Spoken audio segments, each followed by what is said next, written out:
pilot's license and fly multiple passengers on a private plane. In Dalton McGuinty's Ontario, that same 16-year-old driver will not be allowed to carry more than one passenger while driving a car. Minister, isn't the real issue is how we train drivers? If we can train a 16-year-old to fly a private plane, shouldn't we be able to train 16-year-olds to drive a car safely? Minister. Well, I know that the member is sincere in his question. I know he'd be just as sincere when 5 kids are killed in a car accident and the matter is raised in the House, because on many occasions, members have legitimately raised issues when young people have been killed in car accidents. As you know, they're 3.5 times more likely to have an accident than someone, for instance, the age 30 to 35. 3.5 times as likely to have those accidents when there are a number of kids in the car.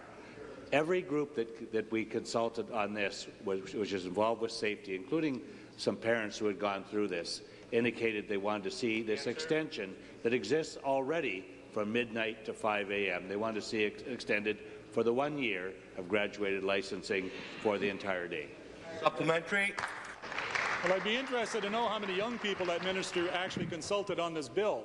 But the point is this, is that we currently have people that are 16 years of age who can be trained as private pilots in this province as across this country. The safety record is impeccable. There is no statistics that indicate a 16-year-old pilot is any more safe or any less safe than a 50-year-old pilot, and they're able to carry multiple passengers in a private plane. The issue that of training.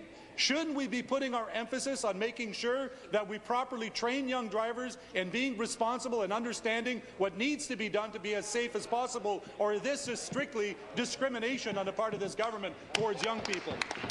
Minister. The member would be aware that that's exactly what we have done. We have changed the training program. The young drivers who are now going through graduate licensing have a far superior program to what they had many years ago. It was your government, I remember, in the 1990s who brought in legislation of this kind.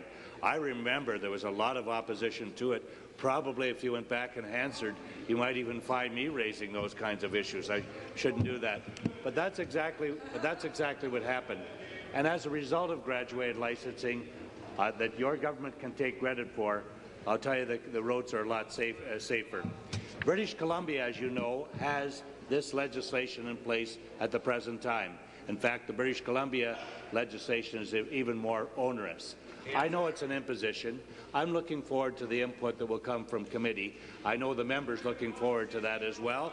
And we're always looking at the quality of arguments put forward, and we're always prepared to enter. Member.